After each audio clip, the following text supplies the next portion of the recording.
Olá, bem-vindo a mais um Fala Sebrae, comigo, Igor Drude. E hoje o nosso papo é sobre o que separa o improviso da estratégia. Muitos negócios crescem no instinto, vão improvisando, mas 2026 está batendo na porta e se continuar sendo reativo, isso pode custar muito caro. Hoje vamos falar sobre como definir o rumo, como organizar prioridades, alinhar o time e principalmente transformar metas em movimento. Bora planejar de forma simples e ágil? Primeira pergunta. Entre 2026 sem saber direito onde quero chegar. Como, de que forma eu consigo definir um rumo claro para o negócio?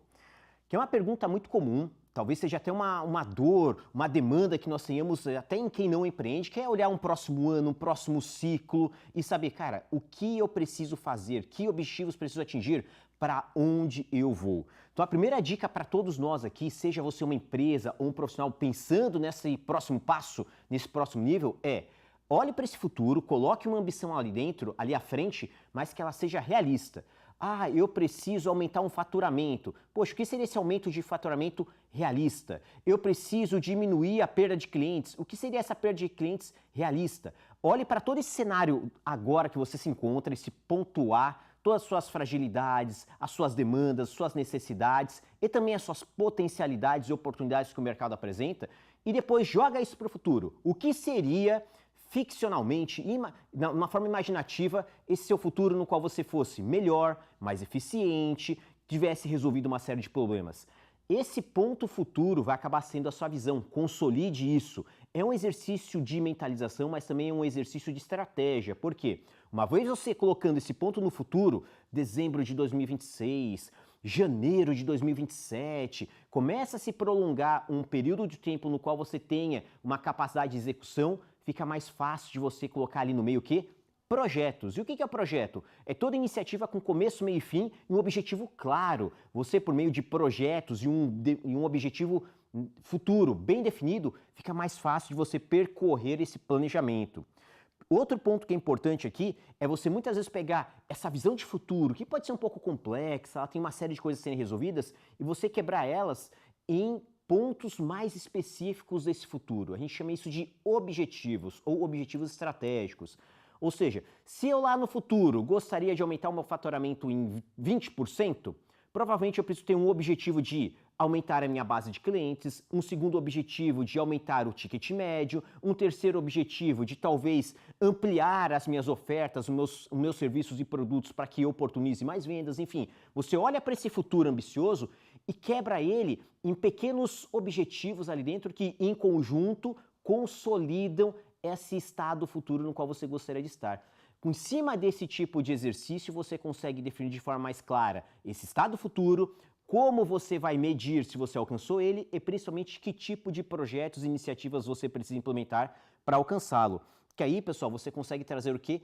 Clareza de destino. E essa clareza de destino é justamente o que vai te adiantar todos esses teus desejos.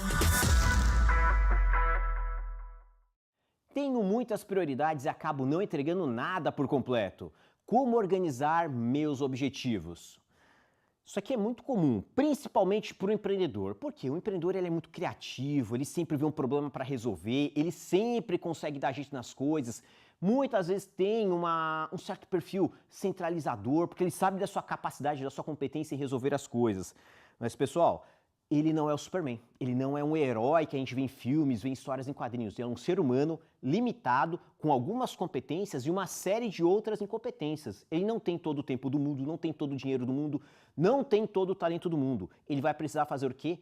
Priorizar. Primeira coisa é saber o que gera mais valor primeiro, saber o que é importante, o que é urgente e começar a fazer essa priorização de uma forma muito clara.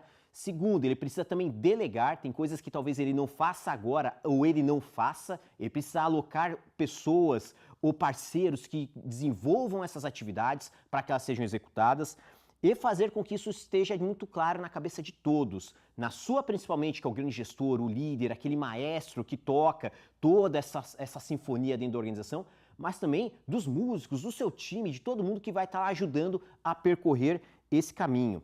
Então, pessoal, nessa priorização, escolha de 3 a 5 grandes metas, objetivos-chave que façam muito sentido para o time Igor, mas eu tenho mais 7, mais 8. Deixa de lado. Não sofra porque você não conseguiu fazer tudo. Priorize. Foque em 3, 4, 5 no máximo. E o restante, pessoal, coloca lá numa caixinha dos desejos, na caixinha dos sonhos, deixa ali guardadinho. Não jogue fora, deixe guardado, mas priorize. Coloque a tua energia, a tua vida dedicada a pouquíssimos objetivos. Porque é justamente ali que você vai fazer a transformação. Para cada um desses objetivos, construa ali indicadores de sucesso. Ou seja, você precisa ter uma métrica, alguma coisa que você possa se basear, alguma evidência do mundo real que demonstre que aquele objetivo foi atingido. Quero perder peso. Uma grande ambição, um grande objetivo. Mas qual que é o indicador-chave disso? É o subir em cima de uma balança e saber que ali sumiram, sei lá, 5 quilos. Esse é o indicador-chave, a perda dos 5 quilos. No momento que eu perdi os 5 quilos, o meu objetivo de perder peso foi atingido. Olhe para o seu negócio da mesma forma. Eu preciso reduzir os custos, meu negócio está muito pesado, está muito oneroso. Legal, dê uma métrica clara de sucesso, de que aquilo foi realizado, que esse enxugamento da máquina aconteceu. Eu preciso reduzir em 10%, em R$5.000, o meu custo fixo dentro da operação. Isso sendo atingido, o teu objetivo provavelmente foi cumprido. Tenha clareza disso. E aí, time, aqui é importante, não é um exercício de fazer muita coisa, mas de fazer bem feito.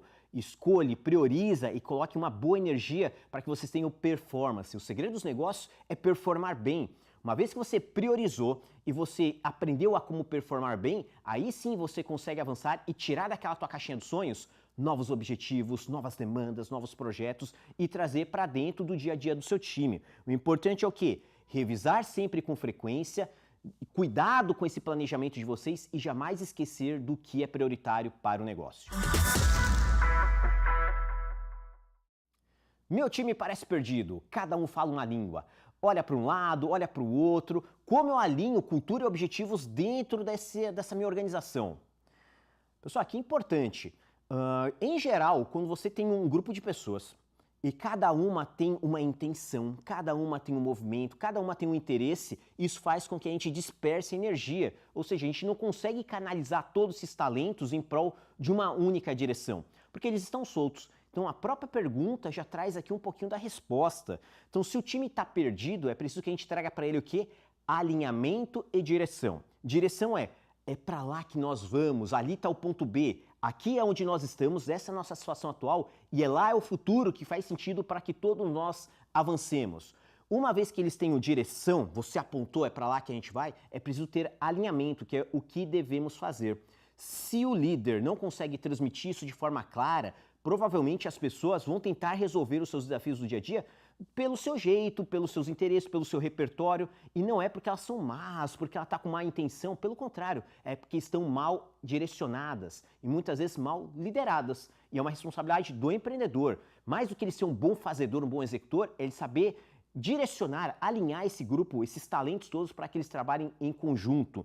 Então, a primeira coisa aqui, pessoal, construa uma boa cultura, uma cultura forte, no qual as pessoas tenham clareza do porquê as coisas precisam ser feitas. Isso só vem de uma pessoa, vem do empreendedor. É importante que ele traga diariamente essa consistência de é para lá que nós vamos e é dessa forma que faremos. É para lá que nós vamos e é dessa forma que faremos. Essa consistência diária é que faz com que o time esteja sempre no rumo. Porque se você aliviar nesse tom de voz, se você aliviar nessa pegada no dia a dia da organização, provavelmente as pessoas, se elas tiverem dúvidas, se elas não saberem como resolver, elas vão dar jeito nisso.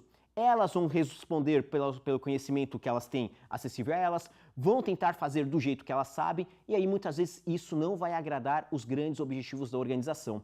Não é os grandes objetivos do empreendedor, não é uma questão de vaidade, mas uma questão de todos estarem juntos, caminhando para o mesmo lugar, para otimizar essa energia, esses recursos humanos que nós temos ali dentro.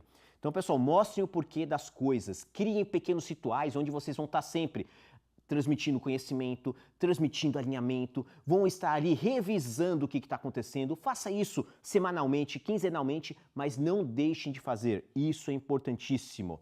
Isso não significa microgerenciamento, ou seja, eu vou ficar no cangote de todo mundo, ninguém vai fazer nada fora da linha, ninguém vai criar nada. Pelo contrário, vocês vão dar autonomia com responsabilidade. Aponte para onde vamos e a forma como vocês gostariam de fazer e dê liberdade para que as pessoas aprimorem. Sabendo disso, Eles que estão na operação vão achar uma forma mais eficiente, uma forma mais barata, uma forma mais clara de se resolver esses desafios, porque faz sentido para ele também. E isso, inclusive, gera muito engajamento, porque as pessoas precisam expressar a sua humanidade, a sua personalidade nas suas atividades. Se a gente omite isso, se a gente reprime esse tipo de comportamento, talvez você não tenha um time tão engajado quanto você gostaria. Alinhe a ponte, mas dê liberdade com a responsabilidade do resultado. E por fim, pessoal, corrija comportamentos desalinhados. Isso aqui é muito comum, que é o que a gente chama de contracultura. A cultura é justamente o quê? Esse alinhamento de como fazemos, o nosso jeito de ser e para lá que nós vamos, mas muitas vezes pode surgir dentro da organização, por algum tipo de motivo, o que a gente pode chamar de contracultura, que é justamente o quê? Um movimento contrário, um jeitão diferente de se acontecer, que muitas vezes tem um desalinhamento com a grande orientação do negócio que você trouxe. Fique atentos. Seja intolerante com valores, práticas que não fazem sentido com a sua organização. Intolerante parece uma palavra forte, mas é importante que o empreendedor traga para dentro de casa. Vocês têm códigos, têm movimentos éticos, tem uma série de regramentos ali dentro que precisam ser premissas onde todo mundo respeite, porque isso faz bem para todo mundo, principalmente para o cliente. Então não permita esse desalinhamento dentro do seu negócio. Seja um grande guardião da cultura. Porque quando a cultura e a estratégia se encontram, pessoal, é incrível, o resultado, a execução, ele flui, ele acontece. Não abra mão disso. Tenho ideias e projetos demais, mas com pouca entrega. Como escolher o que realmente fazer? Mais uma pergunta capciosa que mostra muito do perfil do empreendedor. Essa energia de resolver, essa energia de se colocar à frente, de ser proativo. Só que muitas vezes isso que é uma grande competência e o torna diferenciado, pode ser também a sua grande armadilha, porque ele vira um indivíduo muito bom de iniciativa, só que muito ruim do quê? De acabativa. É um monte de frente aberta, um monte de ideia legal, um monte de parceria, um monte de projeto, só que... E o dinheiro no final do dia, no final do mês, as coisas consolidadas, sendo executadas? Talvez nem todas se realizem, e isso faz com que o empreendedor muitas vezes desperdice muita energia, que é valorizada demais pelo mercado e que ele mesmo, às vezes, não dá tanto valor, porque ele acha que pode fazer tudo. Então, primeira coisa, pessoal, é consciência e clareza. Quais são essas frentes que eu estou envolvido? Liste tudo isso. Estou nisso, estou naquilo, estou fazendo assim, estou fazendo assim, estou começando, estou terminando. Liste tudo. E mais do que listar, pessoal, tem um olhar crítico. Qual que é a qualidade, qual que é o avanço, qual que é a performance que estamos tendo em cada uma dessas iniciativas? Isso vai ajudar vocês a priorizarem. Fazendo isso, vocês conseguem, além de priorizar, fazer uma classificação. Dê uma nota de 1 a 5, utilizando alguns critérios. Poxa, de 1 a 5, quanto que isso gera valor para mim? De 1 a 5, quanto isso gera valor para o meu negócio? De 1 a 5, quanto que isso é relevante para o mercado? Faça uma classificação para que vocês pontuem isso e visualizem. Cara, isso faz sentido, isso aqui não faz tanto. Com essa capacidade de vocês rabiscarem, priorizarem, vocês vão canalizar melhor a energia empreendedora, essa energia tão incrível que o empreendedor tem, mas que muitas vezes a gente desperdiça. Aí é interessante, muitas vezes, vocês não jogarem fora essas coisas que vocês têm ali dentro. Esse processo de priorização é para ajudar a dizer o quê? Isso primeiro, isso depois, se isso resolver eu vou para aquele e assim por diante. O nome disso, time, é roadmap, a palavra em inglês bonita para dizer justamente que é trilha. É uma trilha de iniciativas passo a passo, ordem por ordem, do que você vai atender primeiro, uma coisa depois da outra. Evite fazer muitas coisas simultâneas, coloque uma fila de execução para que você se organize. Uma vez que você internalize essa lógica de fila, essa lógica de ir matando cada item por vez, faz com que você se discipline mais e construa uma cultura dentro do seu time de execução. A acabativa é tão importante quanto a iniciativa. Porque assim, pessoal, o que não couber no seu trimestre, no seu mês, na sua quinzena, provavelmente, pessoal, vai estar na fila, mas não vai estar no seu esquecimento. Já tentei planejar antes e não consegui manter. O que preciso mudar? Que interessante. Time, planejamento, eles são grandes ficções. Por que é uma ficção? Porque você está no presente, olhando as informações que você tem do agora, às vezes olhando também do passado, fazendo uma retrospectiva e tudo mais, e você começa a se colocar lá no futuro e fala, em 2026, em 2029, eu gostaria de estar assim. Pense comigo, se é lá no futuro, eu não tenho certeza nenhuma de que aquilo vai acontecer. Eu tenho muita fé, muita crença, cara, eu gostaria muito que aquilo acontecesse. Mas se olhar de uma forma pragmática, aquilo é uma ficção. Nós estamos imaginando uma hipótese, hipoteticamente aquilo pode acontecer. É uma ficção. E se eu única e fielmente me basear naquilo, talvez isso não seja suficiente para que aconteça. Por isso que muitos planos ficam onde? No papel e na gaveta, eles não saem, porque eles ficam no campo dos sonhos, da intenção. Então o primeiro ponto aqui, pessoal, é você deixar de ter um plano estático e ter muito mais um plano vivo, dinâmico. O que isso significa? É um plano onde você, além de visualizar o longo prazo, você começa a quebrar ele em ondas de execução de curto prazo. E o que significa isso? Ondas de execução semanal, quinzenal, mensal, bimestral, trimestral. É justamente que você colocar marcos claros, o que precisa ser alcançado em cada recorte de tempo mais curto. Isso vai fazer com que sistematicamente você tenha pequenas vitórias, em inglês eles chamam isso de quick wins, ou seja, vitórias rápidas ali dentro, e a cada pequena vitória você sabe que você deu um passo adiante em prol daquele seu desejo, em prol daquele futuro desejável. O importante é o quê? Que você faça esse passo a passo, execute coisas mensuráveis e praticáveis em uma semana, 2, 3 no máximo, celebre essas entregas, celebre essas vitórias, entenda o que você aprendeu nesse processo e planeje o próximo pequeno ciclo. E aí, consistentemente, você em pequenos e pequenos passos somados vão te aproximando daquele futuro desejável. E você vai fazer isso a partir de rituais de planejamento, de parar e desenhar, cara, o que acontecerá nessa próxima semana, nessa próxima quinzena. Rituais de retrospectiva, de parar e entender o que aconteceu nessas 2 semanas de execução, nessa minha última semana de execução, aprender com isso e no próximo exercício de planejamento, colocar em prática aprendizados desse ciclo anterior. Cara, eu tropecei ali, aprendi aquilo, mas nesse próximo não caio nessa cilada de novo. E assim, consequentemente. O nome desse exercício, pessoal, é um exercício de maestria. Se você terminar cada semana 1% melhor que a outra, por ano tu melhorou já uns 30%. Em 2, 3 anos, pessoal, você é um indivíduo quase que totalmente diferente. Faça esse tipo de exercício. Vai ajudar vocês muito a construir indicadores, métricas, saber o que você precisa medir, o que é sucesso, o que é não sucesso. E a partir daí, vocês vão trazer um conceito que a gente chama de agilidade para dentro do seu dia a dia, para dentro da sua cultura, para dentro da sua execução. Isso é o que a gente chama de planejamento ágil. Ele nada mais é do que disciplina com flexibilidade. Ou seja, eu me disciplino para executar, mas sou flexível o suficiente para aprender e modificar a rota.